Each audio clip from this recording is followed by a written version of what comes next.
Today lead code question number 53 అనే solve చేద్దాం. Question ఏంటంటే మ్యాక్సిమం సబ్ అరే సమ్ అంటే సబ్ అరే అంటే ఏంటంటే కంటిన్యూస్ పోర్షన్ ఆఫ్ ఎన్ అరే అనేసి. సపోజ్ ఏలో చూసుకుంటే ఇదొక సబ్ అరే, ఇదొక సబ్ అరే, ఇదొక సబ్ అరే, ఇదొక సబ్ అరే.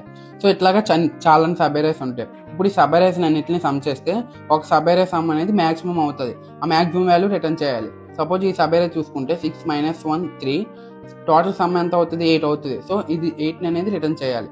సో దీనికోసం బ్రూట్ ఫోర్స్లో ఏం చేస్తున్నా, ప్రతి సబ్ అరేని చెక్ చేయాలంటే 1 - 2 1 - 2 6. సో ఇట్లా ప్రతిదీ చెక్ చేస్తున్నాం. మ్యాక్సిమం సబ్ అరే సమ్ అనేది రిటర్న్ చేస్తాం.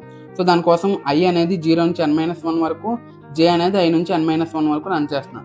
సపోజ్ i ఇక్కడ అయింది అండ్ j ఇక్కడ అయింది. ఇప్పుడు ఏం చేయాలి, ఇక్కడ నుంచి ఇక్కడ వరకు సమ్ చేయాలి. సో దానికోసం ఈ లూప్ రాసి కరెంట్ సమ్ అనేది చేస్తున్నాం. సపోజ్ కరెంట్ సమ్ అనేది మ్యాక్సిమం సమ్ కన్నా ఎక్కువ అయితే మ్యాక్సిమం సమ్లో ఏం ప్లేస్ చేస్తున్నా, కరెంట్ సమ్ అనేది ప్లేస్ చేస్తున్నాం.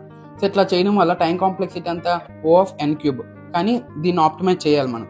సెకండ్ అప్రోచ్ వచ్చేసరికి i అనేది స్టార్టింగ్ పొజిషన్లో ప్లేస్ చేసా, j అనేది 0 నుంచి n-1 వరకు రన్ చేస్తున్నాం. సపోజ్ i ఇక్కడ ఉంటే j అనేది ఇక్కడ నుంచి ఇక్కడ వరకు రన్ అవుతుంది. సపోజ్ i ఇక్కడ ఉంటే j అనేది ఇక్కడ నుంచి ఇక్కడ వరకు రన్ అవుతుంది. సో ఇలా రన్ అయినప్పుడు కరెంట్ సమ్లోకి ఏం చేస్తున్నా, ప్రతి ఎలిమెంట్ని సమ్ చేస్తున్నా.